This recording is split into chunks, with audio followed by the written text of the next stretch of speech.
ನಮಸ್ಕಾರ ವೀಕ್ಷಕರೇ, ನಾನು ರಾಜು ಉಸ್ತಾದ್. ನೇರ ಹೊಡೆತ ಹೆಸರಿನ ಸಮೂಹ ಜಾಲತಾಣಕ್ಕೆ ನಿಮಗೆ ಸ್ವಾಗತ. ಇದು ಕಬ್ಬು ಸಿಹಿ ಬಾಳು ಕಹಿ ಸರಣಿಯ 6ನೆಯ ಮತ್ತು ಕೊನೆಯ ಕಂತು. ರೈತ ಹೋರಾಟಗಾರ ಕುರುಬೂರ್ ಶಾಂತಕುಮಾರ್ ಮಾತನಾಡುತ್ತಿದ್ದಾರೆ. ನೇರ ಹೊಡೆತ ಸಾಮಾಜಿಕ ಜಾಲತಾಣದ ಕೊನೆಯ ಪ್ರಶ್ನೆ, ರೈತ ಪರಿವಾರ ಮತ್ತು ಕೃಷಿ ಸುಧಾರಣೆಗೆ ಕೇಂದ್ರ ಸರ್ಕಾರ ಇರ್ಬೋದು, ರಾಜ್ಯ ಸರ್ಕಾರ ಇರ್ಬೋದು, ಯಾವ ರೀತಿಯಾಗಿ ನಿಮಗೆ ನೆರವು ಆಗ್ಬೋದು ಅಂದರೆ ಕೈಗಾರಿಕೆಗಳದ್ದು ಒಂದು ಹಂತ ಬೇರೆ, ಬಟ್ ಕೃಷಿ ನಮಗೆ ಮೂಲ ಜೀವಜನ್ಯವಾಗಿರೋದ್ರಿಂದ ಇದಕ್ಕೆ ಯಾವ ರೀತಿ ಒತ್ತು ಕೊಡಬೇಕು, ಇದನ್ನು ಉಳಿಸಲೇಬೇಕು, ಇದು ಉಳಿದ್ರನ್ನ ನಾವು ಬದುಕ್ತೀವಿ ಅನ್ನೋ ಒಂದು ಪರಿಸ್ಥಿತಿ ಸರ್ಕಾರಕ್ಕೆ ಮನವರಿಕೆಯಾಗಿ ಅವರು ಯಾವ ರೀತಿಯಾಗಿ ನಿಮಗೆ ಹೆಲ್ಪ್ ಆಗ್ಬೋದು ಅದನ್ನು ಹೇಳಿಬಿಟ್ಟು ಸರ್. ಈಗ ರೈತರಿಗೆ ಬೇಕಾಗಿರೋದು ಭಾಳ ಮುಖ್ಯವಾಗಿ ಮೂರೇ. ಇವತ್ತು ರೈತನ ಸಮಸ್ಯೆ ಕಾರಣ ಇರೋದು ಮೂರೇ ವಿಚಾರ. ರೈತ ಯಾವುದೇ ಬೆಳೆ ಬೆಳೆದರೆ ಖಚಿತವಾದ ಆದಾಯ ಇಲ್ಲ. ಸರ್ಕಾರಿ ನೌಕರರಿಗೆ ತಿಂಗಳಿಗೊಂದ್ಸತಿ ಖಚಿತವಾದ ಆದಾಯ ಬರ್ತದೆ. ಬೇರೆ ಬೇರೆ ಎಲ್ಲ ಉದ್ಯಮಿಗಳಿಗೂ ಕೂಡ ಕನಿಷ್ಠ ಇಷ್ಟೇ ರೇಟಿಗೆ ಮಾರಬೇಕು ಅಂತ ಎಲ್ಲ ಉತ್ಪನ್ನಗಳಿಗೂ ಬೆಲೆ ಹಾಕ್ತಾರೆ. ಒಂದು ಚಪ್ಪಲಿ ತಯಾರು ಮಾಡೋನು ಕೂಡ ನನ್ನ ಉತ್ಪಾದನಾ ವೆಚ್ಚ ಇಷ್ಟಾಗ್ತೋ, ನನಗೆ ಲಾಭ ಇಷ್ಟು ಸೇರಿಸಿ ಇಷ್ಟು ಬೆಲೆ ಕೊಡಬೇಕು ಅಂತೇಳಿ ನಿಗದಿ ಮಾಡ್ತಾನೆ. ನಾವು ಅಂಗಡಿನಲ್ಲಿ ಹೋಗಿ ಖರೀದಿ ಮಾಡ್ಕೊಂಡು ತಗೊಂಡು ಬರ್ತೀವಿ.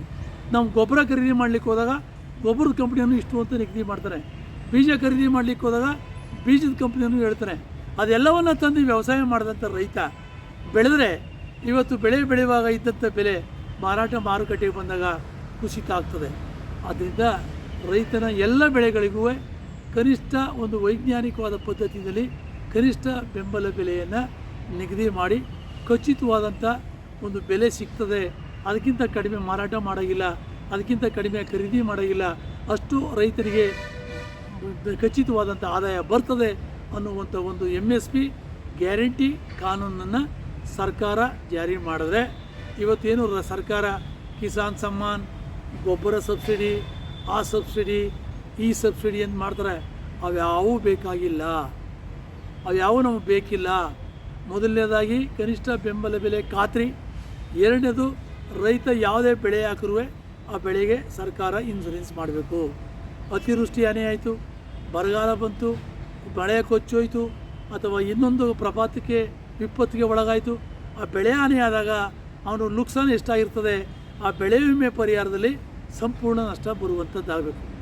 ಅದಕ್ಕೂ ಮೀರಿ ಏನೋ ನುಕ್ಸಾನ್ ಆಯಿತು ಅಂದರೆ ಆ ರೈತ ಬ್ಯಾಂಕ್ನಲ್ಲಿ ಸಾಲ ತೊಗೊಂಡಿದ್ರೆ ಆ ಬೆಳೆಗೆ ಸಂಬಂಧಪಟ್ಟಂಥ ಸಾಲವನ್ನು ಸಂಪೂರ್ಣ ಮನ್ನಾ ಮಾಡಬೇಕು ಅಂತಕ್ಕಂಥದ್ದು ಎರಡನೇ ವಿಚಾರ. ಮೊದಲನೇದು ಬೆಂಬಲ ಬೆಲೆ, ಕನಿಷ್ಠ ಬೆಂಬಲ ಬೆಲೆ ಖಾತ್ರಿ. ಎರಡನೇದು ಬೆಳೆ ವಿಮೆ. ಮೂರನೇದು ಸಾಲ. ಇವತ್ತು ಸಾಲ ರೈತನಿಗೆ ಸುಲಭವಾಗಿ ಸಿಗುವಂಥ ವ್ಯವಸ್ಥೆ ಆಗಬೇಕು.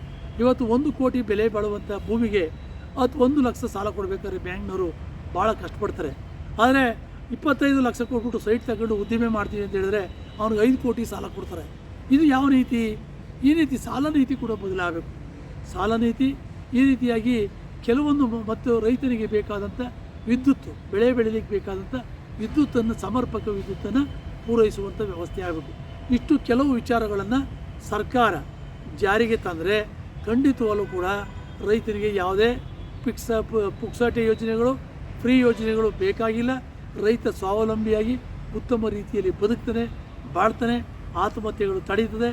ಯಾವುದೇ ಕಾರಣಕ್ಕೂ ರೈತ ಸ್ವಾಭಿಮಾನಿಯಾಗಲಿಕ್ಕೆ ಸಾಧ್ಯ ಇದೆ. ರೈತ ಕೃಷಿಯಿಂದ ವಲಸೆ ಹೋಗ್ಲಿಕ್ಕೆ ಸಾಧ್ಯ ಇಲ್ಲ ಅನ್ನುವಂಥ ಮಾತನ್ನು ಹೇಳಲಿಕ್ಕೆ ನಾನು ಬಯಸ್ತೇನೆ. ಈ ಥರ ಎಲ್ಲ ಕ್ರಮ ತೆಗೆದುಕೊಂಡ್ರೆ ಕೃಷಿ ಹಾನಿಕರ ಒಂದು ಹೊರಗೋದವ್ರು, ಬೇರೆ ಕಡೆ ಉದ್ಯೋಗ ಮಾಡೋಕ್ಕೆ ಹೋದವರು ಪುನಃ ತಮ್ಮ ಕೃಷಿಗೆ ಮರಳಿ ಕೃಷಿ ಮಾಡಿ ನಮ್ಮ ಕೃಷಿ ಉತ್ಪಾದನೆಯನ್ನು ಹೆಚ್ಚಿಸಿ ನಮಗೆಲ್ಲರಿಗೂ ಏನಪ್ಪ ಅಂದ್ರೆ ಒಂದು ಯೋಗ್ಯ ದರದಲ್ಲಿ ಹಣ್ಣು, ಹಂಪಲ, ಧಾನ್ಯ, ತರಕಾರಿ ಇವೆಲ್ಲ ಸಿಗಲಿಕ್ಕೆ ಸಾಧ್ಯ ಇದೆ ಅಂತ ತಾವು ಹೇಳ್ತಾ ಇದ್ದೀವಿ. ಈ ಯೋಜನೆಗಳನ್ನೆಲ್ಲ ಜಾರಿ ಮಾಡಿ ಇವಾಗ ಏನು ಆರ್ಗ್ಯಾನಿಕ್ಕು, ಸಾವಯವ ಕೃಷಿ ಅಂತ ಹೇಳ್ತೀವಲ್ಲ, ಆರ್ಗ್ಯಾನಿಕ್ ಫಾರ್ಮಿಂಗ್ ಮಾಡ್ತಕ್ಕಂಥ ರೈತರು ಕೂಡ ಭಾಳ ಉತ್ಸಾಹದಿಂದ ಮಾಡ್ತಾಯಿದ್ದಾರೆ. ಅವರ ಉತ್ಪನ್ನಗಳಿಗೆ ಪ್ರತ್ಯೇಕವಾದಂಥ ಮಾರುಕಟ್ಟೆ, ಪ್ರತ್ಯೇಕವಾದ ದರವನ್ನು ನಿಗದಿ ಮಾಡಬೇಕಾಗ್ತದೆ. ನಾನು ಸಿಕ್ಕಿಂ ರಾಜ್ಯಕ್ಕೆ ಹೋಗಿದ್ದೆ. ಅಲ್ಲಿ ಸಂಪೂರ್ಣ ಆರ್ಗ್ಯಾನಿಕ್ ಕಂಟ್ರಿ ರಾಜ್ಯ ಅದು. ಸಾವಯವ ಉತ್ಪನ್ನಗಳನ್ನೇ ಬೆಳೀತಾರೆ, ಅದನ್ನೇ ಮಾರಾಟ ಮಾಡ್ತಾರೆ.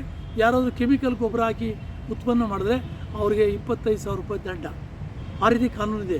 ಮತ್ತು ಪ್ರತ್ಯೇಕವಾದಂಥ ನಗರ ಭಾಗದ ಮಧ್ಯಭಾಗದಲ್ಲಿ ರೈತರ ಉತ್ಪನ್ನಗಳನ್ನ ಮಾರಾಟ ಮಾಡಲಿಕ್ಕೆ ವ್ಯವಸ್ಥೆ ಮಾಡಿದ್ದಾರೆ. ಒಂದು ಖಚಿತವಾದ ಬೆಲೆ ನಿಗದಿ ಮಾಡಿದ್ದಾರೆ.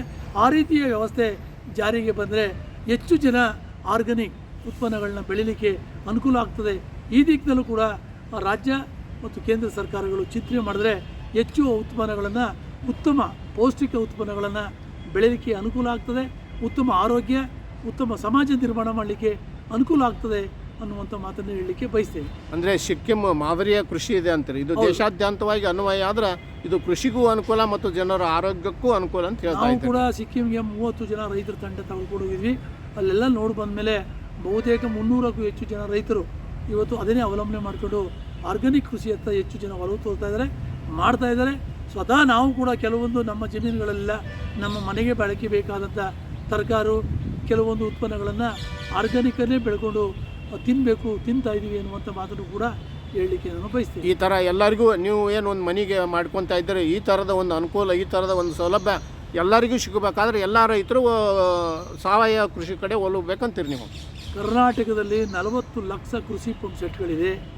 40 ಲಕ್ಷ ಕೃಷಿ ಪಂಪ್ ಸೆಟ್ಗಳನ್ನು ಅವಲಂಬಿತರಾಗಿರ್ತಕ್ಕಂಥ ರೈತರು ಕನಿಷ್ಠ ಅವರ ಜಮೀನುಗಳಲ್ಲಿ 5 ಗುಂಟೆಯಲ್ಲಿ ಅವರ ಮನೆಗೆ ಬೇಕಾದಂಥ ತರಕಾರಿ, ಸೊಪ್ಪು, ಹಣ್ಣು ಪದಾರ್ಥಗಳನ್ನು ಸಾವಯವ ಆರ್ಗ್ಯಾನಿಕ್ ಮೆಥಡಲ್ಲಿ ಬೆಳ್ಕೊಂಡು ಅದರ ಊಟವನ್ನು ಮಾಡಿದ್ರೆ ಅವರ ಆರೋಗ್ಯದಲ್ಲಿ ಬಹುತೇಕ ಬದಲಾವಣೆ ಆಗಲಿಕ್ಕೆ ಸಾಧ್ಯತೆ ಇದೆ.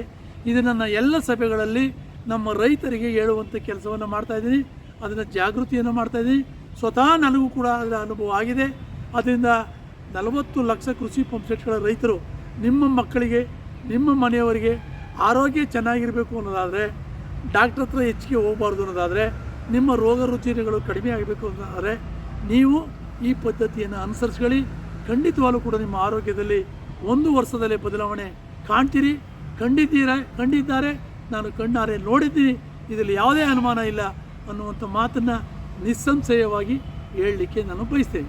ಇದು ರೈತರ ಕುಟುಂಬದ ಅನುಕೂಲ ಆಯಿತು. ಬಟ್ ಅದೇ ಅನುಕೂಲ ಕೃಷಿಯೇತರ ವ್ಯಕ್ತಿಗೂ ಸಿಗಬೇಕು. ಅವ 4 ಕಾಸು ನಿಮಗೆ ಹೆಚ್ಚಿಕೊಳ್ಳಿಕ್ಕೂ ತಯಾರದಾನ. ಅಂದರೆ ನೀವು ಸಾವಯವ ಕೃಷಿ ಎಷ್ಟು ವಿಸ್ತರಣೆ ಮಾಡಿರಿ ಅಂತಕ್ಕಂಥ ಸಂದೇಶ ಕೊಡ್ತಾ ಇದ್ದೀರಿ. ಈಗಾಗಲೇ ಬೆಂಗಳೂರು, ಮೈಸೂರು, ಹುಬ್ಬಳ್ಳಿ ದೊಡ್ಡ ದೊಡ್ಡ ನಗರ ಪ್ರದೇಶಗಳಲ್ಲಿ ಸಾವಯವ ಉತ್ಪನ್ನಗಳನ್ನು ಮಾರಾಟ ಮಾಡುವಂಥ ಅಂಗಡಿಗಳನ್ನು ಆರಂಭ ಮಾಡಿದ್ದಾರೆ. ಅಲ್ಲಿ ಒಂದು ಸಮಸ್ಯೆ ಆಗ್ತಾಯಿದೆ. ಅಲ್ಲಿ ರೈತರು ಬೆಳ್ಕೊಂಡು ಕೊಡ್ತಾ ಇದ್ದಾರೆ. ಆದರೆ ಬೇರೆ ಉತ್ಪನ್ನಗಳ ರೀತಿಯಲ್ಲೇ ಅದೇ ಬೆಲೆಗೆ ನಮಗೆ ಸಿಕ್ಕಬೇಕು ಅಂತ ಕೆಲವರು ಬಯಸ್ತಾ ಇದ್ದಾರೆ. ಅದು ಸಾಧ್ಯ ಇಲ್ಲ. ಯಾಕೆಂದರೆ ಸಾವಯವ ಉತ್ಪನ್ನಗಳನ್ನ ಉತ್ಪಾದನೆ ಮಾಡಬೇಕಾದ್ರೆ ಸ್ವಲ್ಪ ಆರಂಭದಲ್ಲಿ ಖರ್ಚು ಜಾಸ್ತಿ ಆಗ್ತದೆ. ಆದ್ದರಿಂದ ಸ್ವಲ್ಪ ಹೆಚ್ಚು ಬೆಲೆ ಕೊಡಬೇಕಾಗ್ತದೆ. ಹೆಚ್ಚು ಬೆಲೆ ಕೊಟ್ಟು ಆರಂಭದಲ್ಲಿ ಸ್ವಲ್ಪ ನೀವು ಖರೀದಿ ಮಾಡಲೇಬೇಕಾಗ್ತದೆ. ಹೆಚ್ಚು ಬೆಲೆ ಕೊಟ್ಟು ಖರೀದಿ ಮಾಡಿದ್ರೆ ನಿಮ್ಮ ಆರೋಗ್ಯ ಚೆನ್ನಾಗಿರ್ತದೆ. ಆ ದಿಕ್ಕಿನಲ್ಲಿ ವಿಶೇಷ ಚಿಂತನೆ ಮಾಡಿದ್ರೆ ಹೆಚ್ಚು ಅಂಗಡಿಗಳು ತೆರೀತವೆ. ಬೆಳಗಾಂನಲ್ಲೂ ಕೂಡ ಕೆಲವು ಅಂಗಡಿಗಳು ಇದೆ ಅಂತ ನಾನು ಭಾವಿಸ್ಕೊಂಡಿದ್ದೀನಿ. ಸಾವಯವ ಉತ್ಪನ್ನಗಳನ್ನೇ ಮಾರಾಟ ಮಾಡುವಂಥ ರೈತರು ಕೂಡ ಇದ್ದಾರೆ. ಇಲ್ಲೇ ಅದರ ಬೆಳೆಯನ್ನು ಕೂಡ ಬೆಳೀತಾ ಇದ್ದಾರೆ. ಅವರ ಸಂಪರ್ಕವನ್ನು ಮಾಡಿ ಅವರ ಒಂದು ಬೆಳೆದಂಥ ಬೆಳೆಗಳನ್ನು ಖರೀದಿ ಮಾಡಿ ಅದನ್ನು ತಿಂದರೆ ಹೆಚ್ಚು ಜನರಿಗೆ ಅನುಕೂಲ ಆಗ್ತದೆ. ಆ ದಿಕ್ಕಿನಲ್ಲಿ ಹೆಚ್ಚು ಜನ ಭಾಗವಹಿಸೋದಾದರೆ ಹೆಚ್ಚು ಅಂಗಡಿಗಳು ಆರಂಭ ಆಗ್ತದೆ. ಅಂಗಡಿಗಳು ಆರಂಭ ಆಗ್ತದೆ. ಕೆಲವರು ಮೋಸವನ್ನು ಕೂಡ ಮಾಡ್ತಾಯಿದ್ದಾರೆ. ಕೆಲವರು ಉತ್ತಮ ಆರ್ಗ್ಯಾನಿಕ್ಕು ಅಂತೇಳಿ ಗೊತ್ತಿಲ್ಲದ ಜನರಿಗೆ ಮೋಸ ಕೂಡ ಮಾಡ್ತಾಯಿದ್ದಾರೆ. ಅದನ್ನು ಕೂಡ ಹುಷಾರಾಗಿ ಅದನ್ನು ಪರೀಕ್ಷೆ ಮಾಡುವಂಥ ಯಂತ್ರಗಳು ಬಂದಿದೆ. ಆರ್ಗ್ಯಾನಿಕಾ ಅಥವಾ ಕೆಮಿಕಲ್ ಅನ್ನುವಂಥ ಪರೀಕ್ಷೆ ಮಾಡುವಂಥ ಯಂತ್ರಗಳನ್ನು ಕೂಡ ಬಂದಿದೆ. ಅದು ಉತ್ತಮ ಆರ್ಗ್ಯಾನಿಕ್ ಮಾರಾಟ ಮಾಡುವಂಥ ಅಂಗಡಿಗಳ ಮಾಲೀಕರು ಅದರ ಯಂತ್ರವನ್ನು ತಂದಿಟ್ಕೊಂಡು ಏನು ಖರೀದಿದಾರರು, ಗ್ರಾಹಕರು ಬರ್ತಾರೆ ಅವರಿಗೆ ಪರೀಕ್ಷೆಯನ್ನು ಮಾಡಿ ತೋರಿಸುವ ಮೂಲಕ ಅವರ ವಿಶ್ವಾಸವನ್ನು ಗಳಿಸಿ ಒಂದು ಹೆಚ್ಚಿನ ಬೆಲೆಯನ್ನು ಪಡೆದು ಅವರ ಒಂದು ಆಕರ್ಷಣೆಯನ್ನು ಮಾಡುವ ಮೂಲಕ ಇದನ್ನು ಹೆಚ್ಚು ಪ್ರಚಾರಕ್ಕೆ ತರಬೇಕು ಅಂತ ನಾನು ಮನವಿಯನ್ನು ಮಾಡಲಿಕ್ಕೆ ಬಯಸ್ತೇನೆ. ನಮಸ್ಕಾರ. ಕುರುಬೂರು ಶಾಂತಕುಮಾರ್ ಅವರೇ, ನಿಮ್ಮೊಂದಿಗೆ ಈವರೆಗಿನ ಸಂದರ್ಶನದಲ್ಲಿ ಕಬ್ಬು ಬೆಳೆ ಮತ್ತು ಕೃಷಿ ಪರಿಸರ ಮತ್ತು ಸಕ್ಕರೆ ಕಾರ್ಖಾನೆ ಒಟ್ಟಾರೆ ಸರೌಂಡಿಂಗ್ ಕೃಷಿ ಸಂಬಂಧಿತ ವಿಷಯದಲ್ಲಿ ಸಾಕಷ್ಟು ನಾಲೆಜ್ ಕೊಟ್ರಿ. ಇದು ನಮ್ಮ ಚಾನಲಿನ ವೀಕ್ಷಕರಿಗೆ ಹೆಚ್ಚು ಅನುಕೂಲ ಆದೀತು. ಇದನ್ನು ಹೆಚ್ಚು ಪ್ರಮಾಣದಲ್ಲಿ ರೈತರು ನೋಡಿದರೆ ಅವರಿಗೂ ಸಹ ತಮ್ಮ ಕೃಷಿ ಮೋಟಿವೇಟ್ ಮಾಡಲಿಕ್ಕೆ, ಅಂದರೆ ಅದನ್ನು ಪ್ರಗತಿಪರದತ್ತ ಕರೆದೊಯ್ಯಲಿಕ್ಕೆ ಅನುಕೂಲ ಆಗ್ತದ ಅಂತ ತಿಳ್ಕೊಂಕೇಟ್ ನಾನು ಭಾವಿಸಿ ನಿಮ್ಮೊಂದಿನ ಸಂದರ್ಶನ ಮುಕ್ತಾಯಗೊಳಿಸ್ತೀನಿ. ನಮಸ್ಕಾರ. ನಮಸ್ಕಾರ. ನಮ್ಮ ವೀಕ್ಷಕರಿಗೂ ನಮಸ್ಕಾರ. ನಾನು ನನ್ನ ಸುದೀರ್ಘ ಜೀವನದ ಹೋರಾಟದ ಹಿನ್ನೆಲೆ ಮತ್ತು ಎಲ್ಲ ಕಷ್ಟ ನಷ್ಟಗಳು ಮತ್ತು ಸಮಸ್ಯೆಗಳನ್ನು ಸುದೀರ್ಘವಾಗಿ ಪ್ರಾಮಾಣಿಕವಾಗಿ ನಿಮ್ಮೆಲ್ಲರ ಮುಂದೆ ನಾನು ತೆರೆದಿಟ್ಟಿದ್ದೀನಿ. ಇದರಲ್ಲಿ ಯಾವುದೇ ಸಂಶಯ ಬೇಡ, ಯಾವುದೇ ಸುಳ್ಳು ಮಾಹಿತಿ ಇಲ್ಲ. ಯಾರ ಹಿತಕ್ಕಾಗಿಯೂ ಅಲ್ಲ, ರೈತರ ಹಿತಕ್ಕಾಗಿ ಮತ್ತು ಜನರ ಆರೋಗ್ಯಕ್ಕಾಗಿ ಇಷ್ಟು ಮಾತನ್ನು ಹೇಳಿದ್ದೀನಿ ಅನ್ನುವಂಥ ಮಾತನ್ನು ಹೇಳಲಿಕ್ಕೆ ಬಯಸ್ತೀನಿ.